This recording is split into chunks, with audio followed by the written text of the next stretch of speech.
And welcome back, adventurers. Okay, so we have a Minecraft movie tie-in add-on. Which is pretty kind of cool. Um, uh, yeah, what the fuck? Let's take a look at it. I'm pretty sure lots of other people are covering this with far more detail. I'm on a PlayStation 5, so I'm just kind of doing the quick skim here. Um, Navigating this palette is always a bit of a challenge for me. Oof. Plus, the background sliding is fucking with my motion sickness. Ha! Not a good time. Oh, no, no. It's actually a lot of reasons why I don't really play too much Minecraft anymore. It's kind of a crap shot for me to, oh my god, the skibbity toilet raids. Ew. Damn. Okay, well, that's the thing. Shit I didn't need to see today that I could never. Oh, Parasite, very cute. Parasite. That was a really scary movie, from what I understand. I did not watch it though. Actually, there were several films named Parasite. The one that I was thinking of is the more recent one on Netflix, I believe. But there's an earlier version, somewhere from the 80s and maybe 70s or so, that was a lot of the environmental awareness stuff that was going on at the time. Yeah, shock and surprise. We were having media exploring the concepts of environmental catastrophe and and what we could do about it and how we should prepare for it and what can we do to recover from it.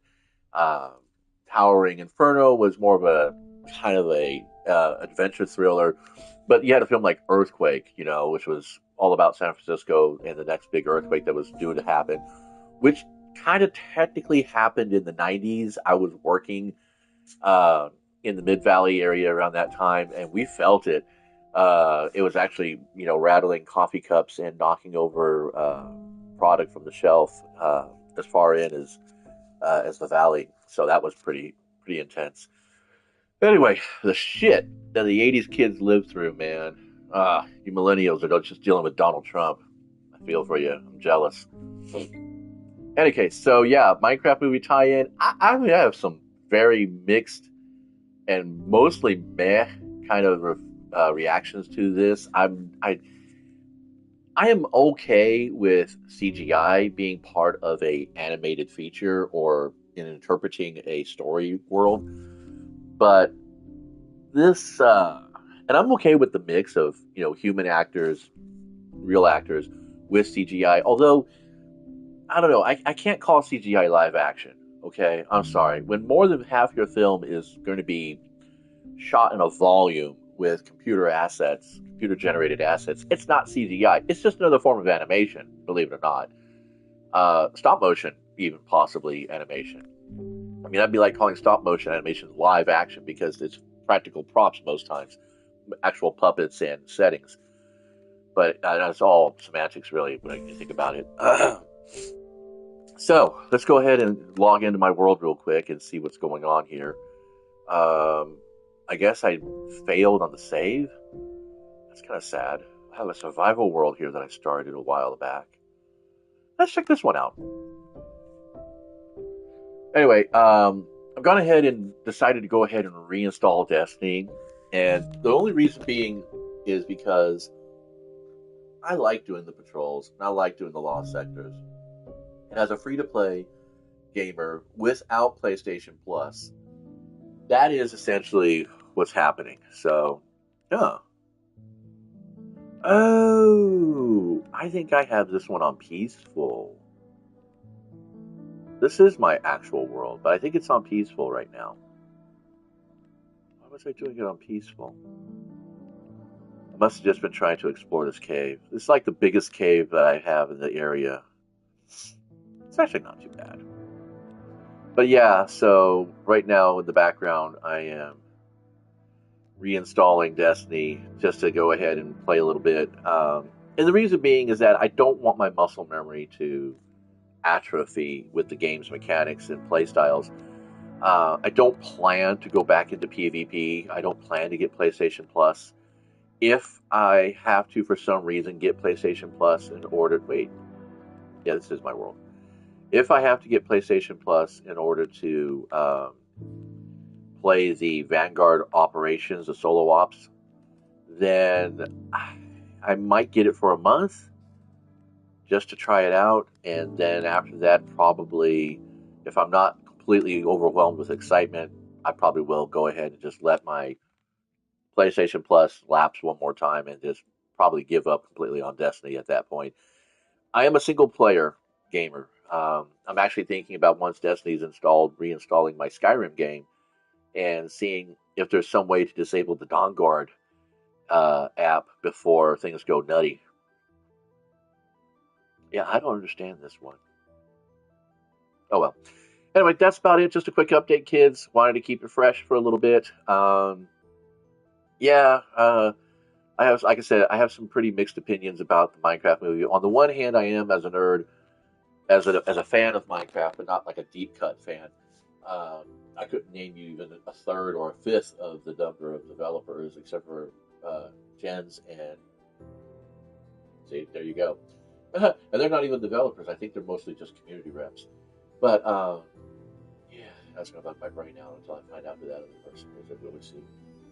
I know who Notch is. I know what the Notch sheep is all about. I know what the Notch apple is all about. I know who Hero Brian is. I remember playing mini games and PvP kind of stuff. But yeah, I mean, as a fan of the Minecraft franchise, I'm kind of excited to see the movie. I am a big fan of Jack Black. I've always been a big fan of Jack Black.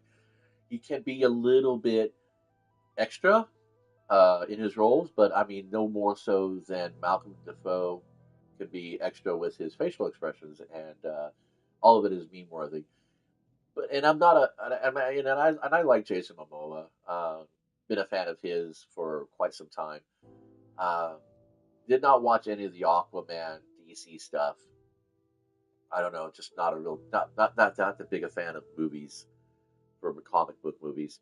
I did get into Guardians of the Galaxy though. We'll confess that. But anyway, point being is that I have a really cool I have an expectation about the film, which is natural, but I also know I need to measure that carefully against what the realities of the producers are going to want and what studios miss when they interpret an IP like Minecraft. Video games to movie have very infrequently been very successful. I mean, I think the Super Mario World one was totally fantastic. I really enjoyed that one. I would watch that one again. I really would. Um, and then you have games which are pastiches. I mean, games. You have movies which are pastiches of video game environments, such as Wreck It Ralph, which again was also very enjoyable. And but then you're thinking about it, what it is. They are basically animations, because there's I don't know how Last of Us played out on TV. I've heard some people say that it was okay, but not exactly. Um, the Resident Evil movies, they were fun popcorn movies, but forgettable, unfortunately. As much as I like Mila Jovovich as an actor, the movies themselves were pretty forgettable. I don't even remember how many they made. But anyway, the point being is that I'm holding my breath and waiting my time out. So far, the graphics that I've seen, the models that I've seen that they're going to use for the animals, um, if you're going to go with a live action kind of feel for it, then then you should probably not do anything even remotely related to the aesthetics of the game, uh, the pixelating and the cubing uh, of character components. Um, I would have rather have seen a Minecraft story style movie with Jack Black and Jason Momoa, of course, and maybe even some cut-ins of the live actors, amongst the environment. It might. I think honestly, it would feel more sincere and deliberate if that was the case, rather than having these oddly, horrifically shaped animals with fur blowing in the wind. Oh god, yeah. So that's until next time, kids. Thanks for stopping by and checking things out. Be nice to each other, play well, and do take care of your health. Especially now that we are being told by the CDC that we're going to be facing some pretty challenging times. So stay healthy if you can.